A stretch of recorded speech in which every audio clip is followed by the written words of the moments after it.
This podcast is rated IS for incredibly silly and definitely contains bad words, bad jokes, and other bad content that should not be heard by anyone, least of all children. Or maybe it should be. We don't know. We're still not their parents. You're listening to the Starforge podcast with Scya and Mal, two nerdy humans who still have a lot to say about Star Wars: The Old Republic and all its features.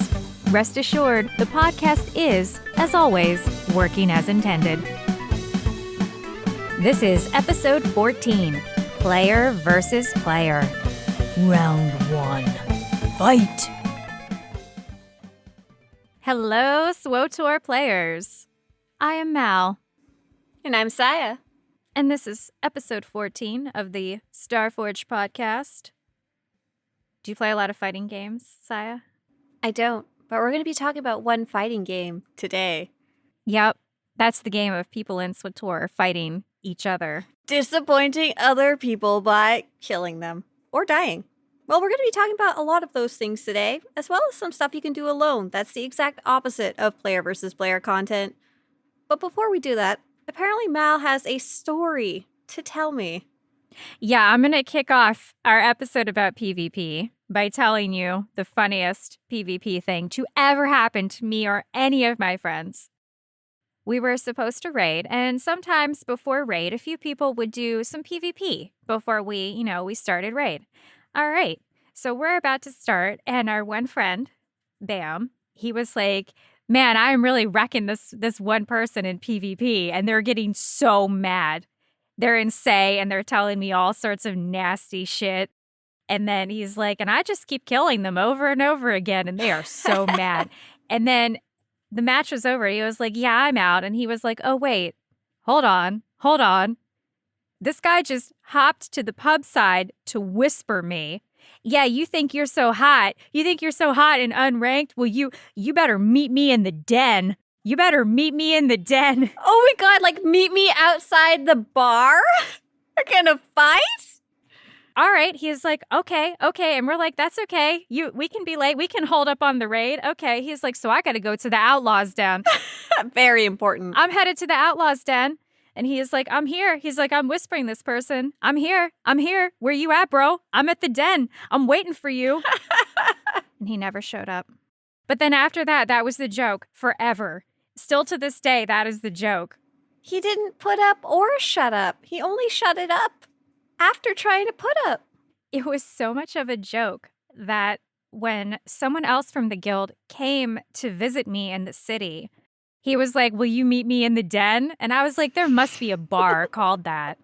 And wouldn't you know, I found one downtown on the top of a hotel, and it was called the Den. And in this case, you did not disappoint. But in our next segment, you will. Disappointing other people. All right. So in today's segment of disappointing other people, we're going to talk about how I disappoint people the most, and that is when I PvP. Take it away, Scya. So we'll start off by talking about what is PvP and what types of PvP are there in the game. PvP stands for player versus player, and it really refers to any type of content where you're fighting against another person, not against the computer. So in Star Wars: The Old Republic, there's what's called Unranked or regular or normal PvP, which is made up of two types of matches you can get. Warzones, which are 8 versus 8 players and have actual objectives you need to achieve, guard, defend. And arenas, which are 4 versus 4 death matches where you just kill the other players. There are no real rewards when it comes to regular PvP that are super exclusive or super special. Players mainly play regular PvP because, well, they enjoy it. You can get comparable rewards from pretty much any other type of content. However, there is also ranked PvP, which is specifically competitive PvP where there's seasons you can compete in, leaderboards with the top 3, and very special exclusive rewards that you can only get by competing and succeeding in ranked PvP. And it's a lot less casual. And lastly, there's also open world PvP. This is where you just randomly run into another player out in the open world, and there's not as many rules or objectives set in stone. Back in the day, Star Wars The Old Republic actually had a special area specifically for player versus player content in the open world called Ilum. Unfortunately, that no longer exists, so the only time you'll encounter open world PvP is if you happen to specifically set yourself to a player versus player enabled instance and happen to run across a Jedi or Sith on the other faction and fight them to the death with no consequences and no rewards. Or players often organize player versus player events where people meet up at a specific time to try and get some of the open world player versus player achievements. They're often very slow and unoptimized, but a lot of fun and very chaotic. So Mal, I was very curious, do you have any type of content when it comes to PvP that you especially like? No. Okay, if you gotta pick one. Oh, fine. You gotta pick Actually, one. the thing I like most, I was just talking to my husband about this. I actually kind of like open world PvP because there's not, like, I don't really need to know where to go or, like, what shit I have to pick up and bring to whatever place on the map. Put the hut ball, put that in the right direction, whatever. Open world PvP, kind of fun. And most of my fond memories of PvP were open world PvP. I talked in a previous episode about the monolith world boss where we had people fucking with us and we made them so mad. Right, so back in the day, you would be on a PvP server. So player versus player attacks could happen at any time, pretty much any place out in the open world. And especially would happen when you were trying to do difficult objectives, whether you were playing solo or with a group. Well, I was on a PvE server, but it could still happen because you used to be able to flag yourself for PvP. Were you doing it just for fun to flag yourself? Well, the shenanigans happened, and here's how the shenanigans happened is to fuck with you, someone would show up flagged for PvP, and you could accidentally clip them with an ability, with a taunt, and then you would get flagged. Non-consensual PvP. And that's how, oh yeah, because people would show up, to fuck with you, and, the group would be saying, ugh, there's a flagged imp here, everybody watch your splash, watch this, but usually they knew what to do and they would stand in the way, and then eventually you'd all get flagged for PvP. So that's where a lot of my favorite shenanigans stories come from. So the monolith one, I already told that one. There was one time we were farming encryptions by killing those commanders, and we were killing one on Ilum.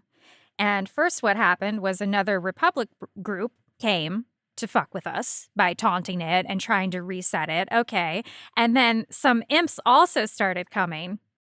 But the imps didn't realize that we were part of the commander group because at some point we just started hanging back. So they were fucking with the other group.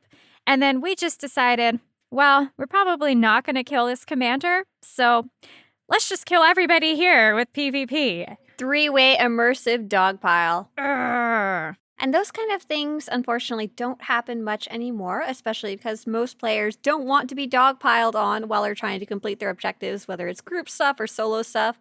But there is, like I said, that more organized open world PvP where you can go like 24 versus 24 players, or often even more, just for fun and for the achievements. So I like PvP because you can make shitty people mad, and that's one of my favorite hobbies. I like to bake, curl my hair, and make shitty people angry. Do you like PvP, Scya? I actually do. I'm very bad at it, and if you'd asked me during more near the launch of the game, I would have said I hated it because I was scared, I was non-competitive, I wasn't very good, I was not good enough to have fun. But at this point, I really do like PvP. It's a really huge change of pace compared to doing flashpoints or operations or even playing solo because it's so fast, so unpredictable. You have no idea what you're stepping into at any given moment during a PvP match, and I really like the breath of fresh air of that. Plus, once you get in a match, it's like 13 minutes long. And you know exactly how long it's going to be, how long you have to suffer if it's bad, and how long you have to hang on if it's going really, really good and you're just about to win. Sometimes, unless you get Void Star, boy, that can go on just forever. Hey, it's still got a timer. What you gonna do about it? However, neither of us do the other type of content that we talked about, which is ranked PvP. However, Mal does have some stuff to say about that. I do, because I see people complain a lot about ranked PvP. They say people are toxic. They complain that I'm there. They don't want me. They get upset at me when I don't do XYZ. I see this a lot, both on the regular forums and on the Reddit. People get upset at other people for being bad in ranked PvP. So my opinion on that, and it might be unpopular, is that if you don't know the ins and outs of not just your class, but all the other classes in SWTOR, you should not be in ranked PvP. Stick to regular warzones. People should not be toxic. They should not. But someone rolling up to a ranked match and it's their first week playing the game and they just got the 25 valor they needed to try ranked PvP is rude. Oh man. The ranked discussion is a rough one, as neither of us do ranked PvP. We won't go too deep into it, but I'd like to echo Mal's sentiments on this one big time. You should not be jumping into ranked PvP until you are 100% ready, as you're directly hurting your other 3 teammates if you aren't, which is pretty mean. But that said, the way ranked players treat other players in ranked is often way out of line. Please do not jump into ranked PvP before you're fully committed to trying to win just so you can get rewards though. This really ruins the game for everyone interested in playing competitively. Luckily, we do have that unranked PvP that you can jump right into even if you're really bad. It's true. That's where I stay. So how do you go about getting into PvP even if you're really bad? I join a group and say, queue us up for PvP. So if you, listener, want to queue up, not Mal, because she doesn't do squat. If you want to queue up for PvP, you can actually... Excuse you. Sorry, you do squat once you're directed to. Once you're level 10, you can start queuing up for PvP. I don't know if you'd necessarily be ready to at that point, but you totally can, and there's not really any penalties for jumping in that early. To get into it, press the icon of 3 little people near your minimap, click the PvP tab, and choose Join Queue at the top. Like Mal said, if you group up with a friend, you can queue together, and I actually highly recommend this at any level, as it can make even frustrating matches feel more fun if you aren't alone. That is true. I have had epic PvP matches with friends, and it can be fun sometimes. So we're talking about that you can jump in very early, or you can jump in very competitively. Do you need to change your utilities? Those will soon be called the abilities on your tree in 7.0. Do you need to redo all your gear? Do you need to change all your settings? Yes! yes. Seriously. When you're a low BA, it's not as bad. But when you're 75, 100%, you need different utilities for PvP versus PvE. And you do need different gear because you don't need accuracy in PvP. And it's just a waste if you go into PvP with accuracy. So you need different utilities. The ones that seem crazy, like you look at them and say in PvE, my God, why would I need to instantly lift something? My God, in these boss fights, where nothing can be stunned, why do I need a 10-second cooldown reduction on my stun? You need it in PvP. Allow me to say my response verbatim. I actually really disagree with that because I am so lazy and I just want to play. So as Mal said, if you want to compete competitively, whether you're level 10 or you're level 75 going into ranked PvP, you can absolutely take a look at your settings. And if you're doing ranked, you really should, or you're doing something wrong. But if you're playing more casually, you're just jumping onto matches, especially if you're jumping into matches across multiple characters who you do other types of content on, I honestly don't change my abilities or even my gear because it's just too much stuff to track. Luckily, in the expansion, we will have a feature called loadouts, which will allow us to save our settings for our abilities and our gear a little more easily. So maybe I'll have more access to that. But to be honest, jumping into casual PvP, you don't have to stress about it. You can just go right in and pew pew. So, Scya, in unranked PvP, there's a lot of maps and stages. And there's actually some that they have removed from the game as of right now. I think there's 1 or 2 that are not in the game, and sometimes they take them out. think they're back. Yeah, they take them in and out, though, when they're not working well. Yeah, so tell me about the maps and stages, and what are your favorites? So we talked about the different types of PvP matches. We've got warzones, which have objectives, and arenas, which are pure player versus player death matches. But each type has multiple different maps. For example, some of the objectives-based matches are a type of blood sport called Hut Bull. Some have you guard a node, like Alderaan, and some are a strange mix of objectives, like Ancient Hypergates. Even the arenas, which have no objectives, can feel very different due to their terrain and environment.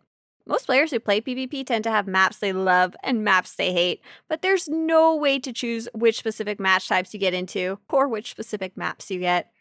Personally, I feel like my love and hate relationship with these maps changes by the day. Like, I used to hate Hutball. Now I love it because I know how to win very easily, especially if you've got certain classes who are paying attention on your team. I think the ones I love the most are the ones that involve guarding objectives, because I really enjoy the interplay between running between the different nodes, especially as a tank, because I can actually run away and survive. I can use these different utilities to make myself go faster. I can pull people, interrupt people, and it's not always as important to do a lot of damage or even heal a lot or tank a lot in those type of matches if your goal is to win. I feel like with Hutball, people either love Hutball or when it comes up, they go, ugh, I hate Hutball. Yes, exactly. It's so polarizing.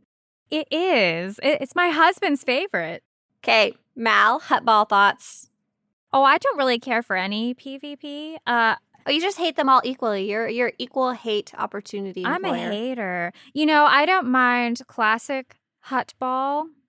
There's one, though, that's really weird. It's got like all these. There's two that are weird. They're vertical. Well, I don't mind that. There's one that's got these weird, like, air jets you have to jump in, and then parts of the floor are electric. Yes, yes. That one is garbage. So, Hutball, I really like the original. The original I like, and it's a horizontal map. You just go back and forth between the two goal lines, and it's pretty clear where and what you're supposed to do. But the vertical ones, oh my goodness. I've gone into a couple of those as a healer, and I was just like, please, just kill me now. I can't make it through another minute of this. I have no idea where my teammates are. I try and select them and heal them. I think they're close enough, but no, there's 3 flights of stairs in the way. Please, end my suffering. Yeah, I don't really know what my favorite would be. Whichever one ends the fastest. That's my favorite one.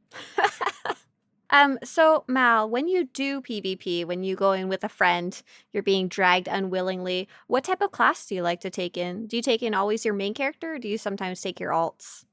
I usually take what I know. So I take my Sage healer or I take my Commando healer because I know all the oh shits. I know how to get out of trouble. I know it's going to get me out of trouble. I know what I can do to other people to fuck them up. What do you take? I used to only bring my Vanguard as my main character because I felt she was the only one I could do decent on. Now, these days, Now I bring whatever of my characters seems fun, even if I'm not great on them. I do like that you pointed out you know your oh shit buttons, and I think that's a really great pre-qualifier for whether you should jump into PvP with other characters. Do you know where your movement abilities are? And do you know where your, oh shit, your defensive shields and heals and stuff like that are? I think once you know that, I think that's a really good time to jump in. For example, I'm really good at my operative. I love being able to roll around on her, and I'm really good at her doing DPS in solo content. But I am so bad, very horrible at PvP on her, but I don't care. I've been jumping into the matches. I've got my leap, I've got my rolls, I've got my heals and my little shields and stuff like that, and it's a lot of fun. I really don't perform that great, but it's really enjoyable. I've also found healing in PvP has been a really great way to learn on my feet, like straight into the frying pan, and I can still do decent just by knowing how to run around and stun people, even if I don't know how to heal very well yet compared to healing in an operation or a flashpoint. Well, yeah, on an operative, you know, you got stealth. So really your job is to just go sit on the node and then be like, 2 incoming grass whenever you see people coming. Oh, I've been doing something terribly, terribly wrong. I've bing running up to the enemies and stabbing them. Oof. I like the operative because they also laugh about it. You can come out of stealth. You always know when an operative is around, little fuckers. Anyway, do you have any more thoughts about PvP? Do it. Jump in. Ignore the haters. Yeah, Lobby's, is fun because nobody knows anything. And so there's like the half of people that don't know anything and the other half of people who know and are polite. And then the one person who is losing their crackers because people are new to the game in Lobby Unranked PvP. Yeah, I love Lobby We PvP. could have won that. We could have won that, you guys, if you weren't so stupid, if you had sat on the node. God, my guy. Jeez. Check your blood pressure. Gonna have a stroke over there, over this. You know what you need to say when you meet someone like that in PvP? Meet me in the den. This weekend, you can't make this Sith up. People who don't use push to talk in voice comms. On a recent trip to what should have been an easy veteran mode operation, a tank, who will remain nameless to prevent others from knowing she knows how to tank and therefore always be asked to fill tank, found herself in a stuffy situation. The group had need of 2 pugs to fill out the roster, and the guild graciously invited these guests into their voice comms. The raid began, and after the first boss was defeated, it began. What the hell was that? The tank thought to herself. Never mind. Probably just an errant noise. The second boss began.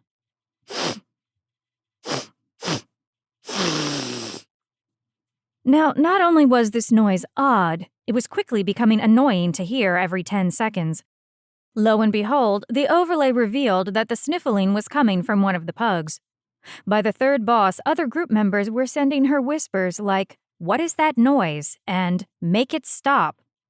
After offhand suggestions and subtle comments failed to produce results in this regard, by the 4th boss and 500th sniffle, the tank, fed up at this point, said, "Who does not have a push to talk on and keeps sniffling? Get a tissue for God's sake and turn on push to talk." "Sorry," the pug replied. "I have a bad cold and I never use push to talk. It annoys me." Perhaps this pug was unaware that his sniffles were echoing across mountaintops and through the seas. Perhaps they knew and did not care. After all, push to talk annoyed them. There's only one thing that this reporter knows for sure, and that is, if sniffles were DPS, that pug would have had top f***ing parse.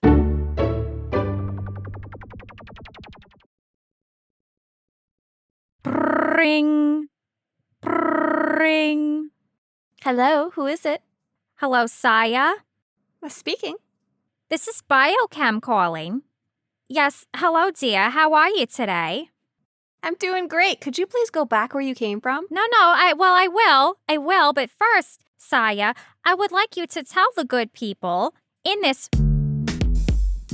Flying Solo segment about crafting why you won't level Biochem on your main. Me and Cybertech have been going solo for many, many years now, and we're not breaking up, even if you're the best crafting class in the entire game. So that's the joke I make to Scya every Thursday when she's asking for stims. I tell her that Biochem is calling. But in all seriousness, all jokes aside, for at least the next 30 seconds, Scya, let's have a talk about crafting. Sounds good, as long as you won't make fun of me because I can't deal with it anymore. All right. When I saw the topic of this episode, I almost went on my character, clicked the red X beside Cybertech just so I did not have to deal with this abuse anymore. But yes, let's talk about crafting. So, how can you start crafting? If you're very, very new to the game, crafting is pretty easy to pick up, but it's a bit more complicated to really get into, so we won't be able to cover all of it in this episode. But to get started, you can start crafting after you finish your first planet. You can pick it up in the Strongholds and Crew Skills section of the Republic or Imperial Fleet, which you'll shuttle to after your first planet. If you're a subscriber, you can pick up 1 skill that lets you craft items and 2 supporting skills that let you gather items. You can craft all kinds of stuff, including med packs to heal yourself in combat, armor, decorations, crystals, mounts, and more. There are 6 actual crafting skills you can choose from. Since you can only choose 1 per character, which should you choose, and why is it Biochem? On a character you're going to take into raiding, Biochem. And if you character, you want to have some personality and not be like every single other operations leader in the entire game. Anything else other than Biochem? There's a lot of cool stuff that you can craft, but as Mal said, Biochem seems to be the most efficient and most credit savvy for any player who plans on doing difficult content. Honestly, whether it's operations or just any type of difficult solo content is probably pretty useful too, because you can craft those reusable med packs. But Mal has a gripe about this. It sucks. It sucks that having Biochem is so good. It really sucks because if you're going to take a character into a raid of any difficulty that needs a stim or adrenal or a med pack, it makes sense to level Biochem because you can level Biochem to 700 very quickly and very cheaply. If you have any kind of Jawa junk at all, it can be done in just a couple hours. And then you have access to a reusable stim. And what's special about the reusable stim is if you are 700 Biochem, you can use it on any character that has 700 Biochem. They are legacy transferable. So you can pass all your adrenals and med packs to your entire legacy. And they cost like 6 to 8 million for one, and you're done. That's it. That's all or whatever they cost. I haven't looked lately, actually, because... Right. The prices vary a lot, I've noticed, even from week to week. And of course, the inflation is really bad. So to give an example, as a tank, I need to use a med pack almost every time that we pull a boss.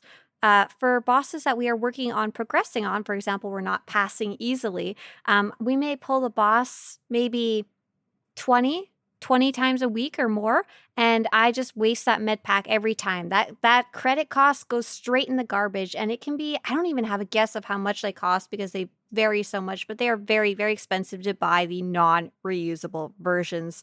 So Mal is constantly making fun of me because I have made a poor credit decision, and I also often run out. I will be like, hey, does anyone have any I can buy on the spot because I forgot to go recheck every time we go out to raid. Right. And at one point, they removed reusable stems. They did! That was a surprise. I know. And people really hated it, and then they put them back in later. I don't know if that was a good idea or a bad idea. I know people really missed them when they were gone. Economically, though, I don't know if they were a good or bad idea, because like you said, Biochem right now is the de facto, and it really invalidates the other crafting professions, really makes them kind of pointless for anyone who's doing that in-game content. I mean, I guess you could have them on other characters, but it removes a lot of the feeling of choice, that's for sure. It does. And so to me, it really kind of sucks because I was an artificer on Mal for forever. But eventually, buying or making those purple stems, it was just not cost effective. I am not going to spend $20 million a week to raid when I can spend $7 million and everyone in my legacy can raid with that same stem. It was a hard choice, but it made sense, so that's what I did. Right, and if I decided to go that Biochem route, I probably wouldn't be dropping it on just my main character. I'd be dropping it on all of my characters that I raid on, who all have their various crafting professions that I've had with me since the launch of the game or since I've created them. So I did hear that when you were doing Artifice, you were doing some crazy stuff. What were you up to while you were crafting as an Artifice? I was doing crazy stuff with Artifice. I started on my Imperial character. Her name is Drea, my main. And for the holidays, my best friend gave me 5,000 credits. And on that, my Color Crystal Empire was born. And I made millions of credits crafting low-level color crystals, like the ones that are level 10, level 15, all those crazy-looking ones that took the archaeology and purple treasure hunting mats. And it was wild. It was so crazy that when I went on vacation, the market went bananas because I was not there to monopolize it with my color crystals. And when I came back, I would have to buy everything that was there and then flip them for what I wanted to sell mine at and then continue on. So you were like a crafting baron? I was. A GTN mogul? I was. And you know what? You got to stay in your lane because other people know. Because at one point I started making enhancements and selling those as well. I thought I'd expand my empire. And somebody sent me like 3 in-game mails worth of harassment telling Stop me. selling enhancements. That's my thing. If you don't stop, I'm going to show up at your house and beat you with an enhancement. I know. So that that might be the funniest and oddest thing that has happened to me in that I've game. actually heard that happen to other friends as well. People messaging them about listing things on the GTN of various types. Yeah. So sadly, your crafting mogul days have come to a rest, but maybe just for you and not for everyone. That specific method might not be viable anymore, but there are definitely still a lot of crafting niches you can take advantage of if your goal is to make money. You just got to find them and be willing to constantly watch the market and do the math on what's worth it. One niche I've seen come up a lot lately is crafting decorations. Oh, yeah? Which ones? Tell me. Well, you can craft either the little components, the things that you can turn in for decorations, but a lot of people don't realize you can turn those in for decorations. And then, so people turn them in and sell the ones that aren't frequently listed on the GTN because people don't know how to Oh. get them. So take advantage of people's ignorance to make sweet cash money. I can do that. Or I can take those universal prefab MK2 and MK3s and sell them for 4 million credits for one, which is a lot. Personally, I stopped crafting to make money a long time ago, and I've really embraced it as a way to get personal cosmetics. I love being able to craft tons of cosmetic outfits and armors, color crystals to use, not to sell, Mal. And we'll even be able to make use of the craftable low-level weapons once the expansion hits with the weapon designer. Yeah, I'm interested to see what kind of old weapons show their faces again now that we will have customizable weapons. Right, Yeah. they might be worth it again to craft even the ones that are technically retired. Yeah, I stopped also crafting to make money because it was just very, it takes a long time with those stupid bonded attachments. It drives me crazy. All they've done with that is make another step and another time sink that is just fucking irritating. I don't like it either. I'm not a fan. But I digress. Oh, here's a throwback. Our inflation episode aired on October 21st, 2021. And at that time, I was selling war supplies, crystal capacitors, for 1 million credits for one. And now, just in this past week or two, I am selling them for over 4 million credits for one. I was cracking up. We put that episode out. We take about, Mal takes about a week or so to edit it. Just between the time that we had recorded it and she had edited it and we had pushed it out to you guys, prices had already gone up even more. Inflation is so bad, but hey, maybe you can take advantage of that and craft your way to victory. It was such a big deal when they had the crafting professions, when they first could craft those moddable lightsabers, and you could RE really rare things and try to make it, and maybe it'll have an augment slot in it. You would advertise you had those cool things. People would seek you out on the fleet. You'd craft it. They'd give you a tip, or some of the things that you could craft and get two of. That was awesome. And I kind of miss that because... And we've talked about this before, too. You really can't craft anything that cool. No. And to me, that sucks. I'm hoping they are. So it sounds like there's not going to be a crafting update in the expansion as it launches, but it does sound like they'll be revisiting crafting maybe sometime later down the year. We don't know the specifics, but I'd love to see more crafted stuff that's cool and very unique. I don't think we'll ever see the renaissance that you're kind of nostalgically remembering back in the day, because one of the reasons crafted stuff was so popular back then is because there was so few choices overall of what you could and could not get. So first off, cartel market was either very limited or not even existing yet. There's a ton of cartel weapons and some really cool ones out there. I'm not going to lie. Most of my weapons are cartel stuff, sorry. And not only that, but there's a lot of weapons and skins from other parts of the game as well. For example, Eternal Championship, the Gree event, the Rakghoul event, all these other places you can get these cool weapons from means that crafted weapons will be less important. I would love to have a collection system where you try and collect one of every earnable thing in the game though. If that ever happened, crafting would be glorious heyday. It's really odd how they did crafting in this game because like I said, my only experience prior to this is with Final Fantasy. And in that game with crafting, like you needed it. Things would drop off of the world bosses, but they were very, very rare. And so for the most part, it was sort of your coming of age. Oh, I am this level, and now I am going to craft this hat. So you would have to find a person with a crafting level that was high enough, give them the mats, and hope that they crafted an HQ item. I think crafting used to be a little bit like that more near the game's launch. If you had a friend who could craft that purple stuff, you would bribe them or smooth talk them to get you that crafted gear for level XYZ. But that kind of went away with the simplification of the early levels of the game. I'm kind of okay with it. I still would really love a difficulty toggle, but without that, I'd rather it just be easy for someone to go enjoy the story without having to hunt down a friend who can maybe or maybe not craft them the gear.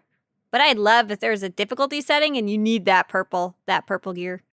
Oh, you mean like for the main story? Yeah, exactly. But didn't they come out with that for Coat's Head and Kotfi? You can go on story veteran. You mean for the vanilla story? Vanilla, right. I want to do something where I need hard, difficult purple gear for level 16 when I'm fighting a Blush Raider or something.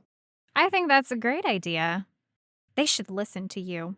It would be really hard to implement. That's why we don't already have it by now, I'm sure. Oh, everything's hard, isn't it? Including crafting. Yeah. I hope you guys enjoyed this talk about the most solo thing in the world, which is crafting, and the most antagonistic thing in the world, which is PvP. And now we're going to hear something completely neutral. Scya's going to tell us the news. You heard it here last. If you're listening to this episode as it comes out, the Feast of Prosperity event will be running until February 1st, 2022 for its full 3-week duration, and the Rackle Resurgence event on Tatooine will be running until February 1st as well. The expansion is the big thing that we're waiting for, and it should be launching on February 15th, 2022. If you've been wondering about when the PTS, the test server, will shut down, it will actually be shutting down on the 28th, same day as this episode launches. And, well, until then, we're just kind of waiting till the expansion. And that's pretty much it. So as always, let us know on Twitter. Do you like PvP? Do you do ranked? I want to say, in season 3 of Ranked PvP, my husband, he was like the number 3 commando healer. And I was so proud of him for that. He's so good. He's so good at PvP. He's like very calm. He's not like me. I get anxiety. I'm like, everybody's getting me and I don't like everybody getting me. Because once, like, oh, I'm the healer. So I know, I can't see it, but there's a big fucking fire icon over my head for the other team to see. But he's like really calm and he'll just tank or heals. Meanwhile, I know I'm going to die either way, so I might as well heal you before I go. See you guys later. See ya.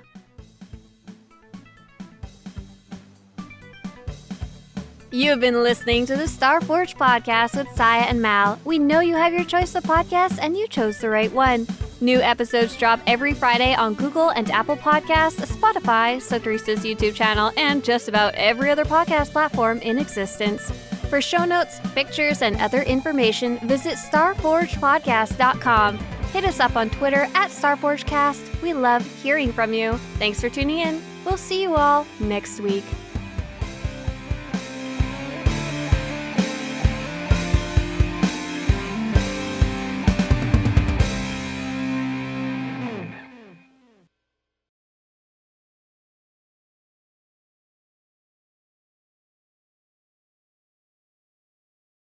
No. I'm just trying to think of a real seg. Yeah.